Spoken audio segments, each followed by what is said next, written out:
Sometimes history happens in the most ordinary ways.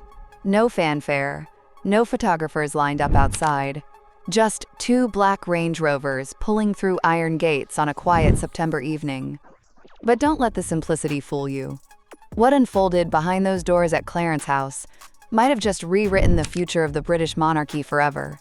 Picture this: King Charles, battling cancer and carrying the weight of a crown that's felt heavier with each passing month, makes a decision that surprises even his closest advisors. He picks up the phone and does something he hasn't done in over 18 months. He calls his youngest son. Not through intermediaries, not through palace officials, but directly. And Prince Harry, the man who walked away from everything royal and never looked back, actually answers. What happened next sent shockwaves through the corridors of Buckingham Palace. And honestly, it should. Because this wasn't just a father reaching out to his estranged son. This was a dying king, making one last, desperate attempt to heal wounds that have been festering for nearly 5 years. Let me take you back to September 8th, when Harry quietly slipped into London like a ghost returning to haunt his former life. No Meghan by his side this time, no Netflix cameras following his every move. Just a man carrying more baggage than any airport would allow, coming home for charity work but secretly hoping for something more. The Well Child Awards were his official reason for being there, but everyone who knows anything about the royals could sense the real story brewing beneath the surface. You see, the last time these two men were in the same room was February 2024, right after Charles received that devastating cancer diagnosis.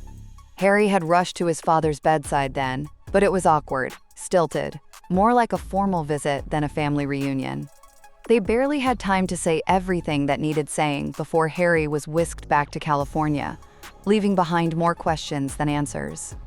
But cancer has a funny way of stripping away all the nonsense and getting straight to what really matters.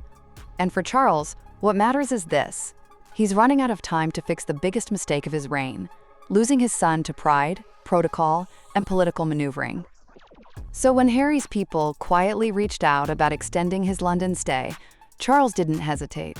The meeting was scheduled for 5:20 p.m. on a Tuesday that felt like any other day but wasn't. Palace staff were told to clear schedules, security was briefed on absolute discretion, and for the first time in years, hope crept into conversations that had been dominated by damage control and strategic silence. But here's where it gets really interesting, and why this story is so much bigger than just a family reconciliation. Prince William, the heir apparent and Harry's once beloved brother, was deliberately kept out of the loop. Not just absent from the meeting, but completely uninformed about it happening at all. Think about that for a second. The future King of England finds out about his father meeting with his estranged brother the same way the rest of us did, through leaked photos and social media buzz. That decision alone tells you everything you need to know about just how fractured this family has become. William, who once shared everything with Harry, who stood by his side at their mother's funeral, who was his best man and closest confidant, has been completely frozen out. And sources close to the heir suggest he's not just hurt by this exclusion, he's furious. Why? Because William sees Harry's return not as a prodigal son coming home, but as a calculated publicity move. Every time Harry steps foot in the UK, it generates headlines, speculation, and inevitably, more drama for a royal family that's been trying desperately to move past the chaos of the past few years. Remember, this is the same Harry who sat across from Oprah Winfrey and accused his family of racism. The same Harry who wrote a tell-all memoir that exposed private conversations and painted his stepmother, now Queen Camilla, as a villain in his personal story. The same Harry who signed lucrative deals with Netflix and Spotify, essentially monetizing his royal trauma for global consumption. From William's perspective, every olive branch extended to Harry feels like rewarding betrayal. And honestly, you can understand his position. Imagine your brother airing your family's dirty laundry on international television, then expecting to waltz back into family gatherings whenever it's convenient for him. But Charles sees it differently. And this is where the story gets deeply human and heartbreakingly complex. Sources close to the king reveal that his cancer battle has fundamentally changed his priorities. The man who once cared more about protocol than feelings now finds himself lying awake at night, not worrying about constitutional duties or public opinion, but wondering if he'll die without ever truly reconciling with his youngest son. The meeting itself was unlike anything the palace had orchestrated before. No formal agenda, no palace officials taking notes, no predetermined talking points.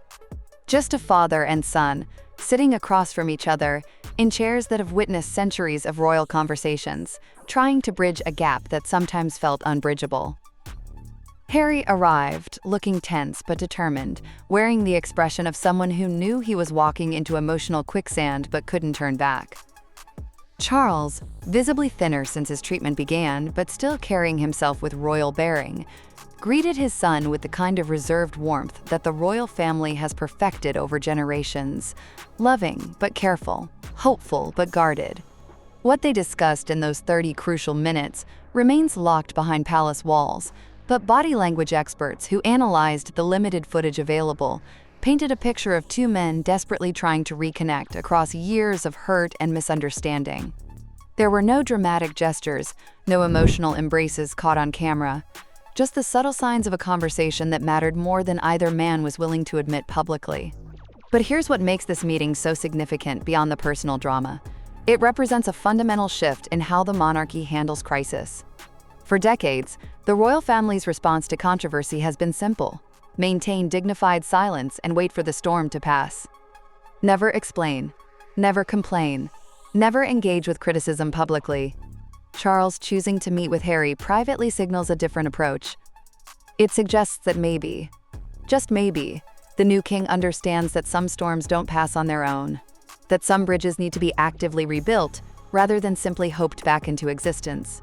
The timing couldn't be more critical either. With Charles's health uncertain and William increasingly focused on his own family and future responsibilities, the monarchy needs stability more than it needs drama. Every survey shows public support for the royal family declining, particularly among younger generations who see the institution as outdated and out of touch.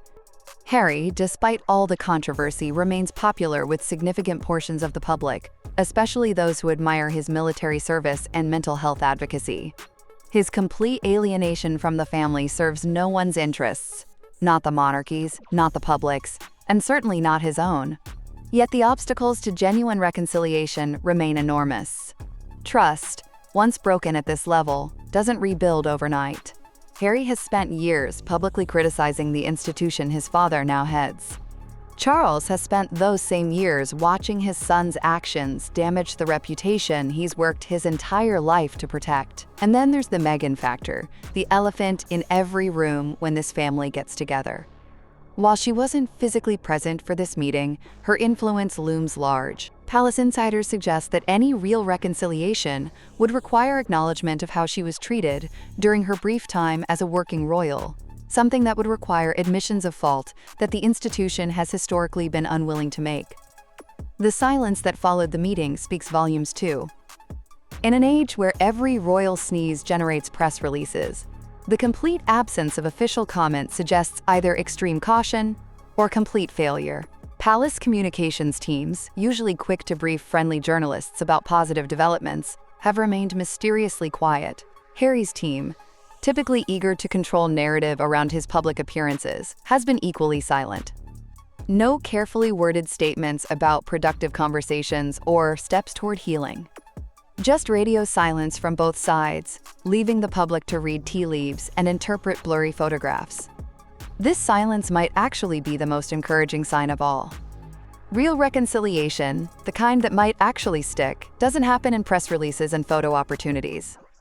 It happens in private conversations, where people can be vulnerable without worrying about how their words will be twisted in tabloids or used against them in future conflicts.